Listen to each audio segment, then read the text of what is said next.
ሩትዬ እንግዲህ ትላንትና ስትናገር ይቺ ፍቅር ተብዬዋ ምንድን ነው ያለቻት? በቃ ተረጋጊ ተረጋግ፣ ምንም ቢሆን እኮ ልጅ እኮ አያውቅም አይባልም። ዛሬ ስላላወቀ ዛሬ ስላላየ ወይንም ስላልተናገረ አያውቅም ማለት አይደለም። ስለዚህ ተረጋጉ፣ አታውሩ እንዲህ ያህል ብላ ታወራ ነበር። በዚህ ሰዓት እኔ አንቺን አልጠራውሽም። በዚህ ሰዓት አንቺ እንድታወርኝም ምንም ነገር መልስ እንዲሰጭኝም ሀሳብ እንዲሰጭኝም አልፈልግም። በእኔና በሱ መሀል እንድትገቢ አልፈለግም እያለች ነበረ ስታወራ የነበረው። ከዛ አብርሃም ቅልብ አረገና ምንድን ነው ያወራው? አይ እኔ አንቺ ጋር ስላስተዋወቅ ነው። ሌላ ጊዜ እኮ ሁሌ እያገኘሁት ነበረ። ዛሬ አንቺን ስላየች ነው እንደሚታደርገው እያለ ሩታን ሲያዋርዳት ነበር። ለምንድን ነው እንዲህ ያህል የሚያዋርዳት? ለምንድን ነው እንዲህ ያህል ሩታ ላይ በራሱ ጫማ አድርጎ ምራመድባት? ምክንያቱ ምንድን ነው ካላችሁ ለዚህ ልጅ ስትል ነው።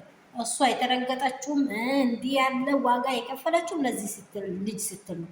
ምን እንደሚያደርግ አሳይሃለሁ ብላ እንደተናገረች ዛሬ ደግሞ ትክክለኛ ፖሊስ ይዛ ስርዓቱን መንገዱን እንዲይዝ ልታደርግ እንዳሰበችው እንደተናገረችው በትክክለኛ መንገድ ታውቋል። ውሳኔዋን እውን እንዳደረገችው ማለት ነው። ሰላም የኔ ቤተሰቦች እንደምን አላችሁ? ሩትዬ ፋሚሊ ሰላም እና ጸጋ ብዝት ትበልላችሁ ያላችሁበት ስፍራ ላይ እኔ ያለው ዳና ነኝ።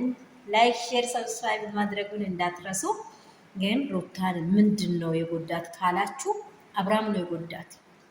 የምር ነው የምላችሁ። አብርሃም ጎድቷታል። ሩታ በጣም ነው የጎዳት። አብርሃም በቃ በሩታ አጥንት ላይ ነው የተራመደው። የምር በእውነት እንዲህ ያለ ዋጋ የከፈለችው አንሶ ትላንት ለታወቃት ልጅ የሆነ ምን እሱ እንቁላል የሚያሳይ መሰለው እንዴ? ህፃን ነን ድሮ ወፎች እንቁላል ስትሉ ለአባቶቻችን እናሳያለን ብለን ሮጠን የምናሳየው ሰውን ልጅን የመሰለ ነገር ይዟት እንደዚህ በቃ የሚያፌዘው አይታችኋል አይደለም? በቃ በጣም የተዋረደ ነው አብርሃም። የምር ነው የምላችሁ።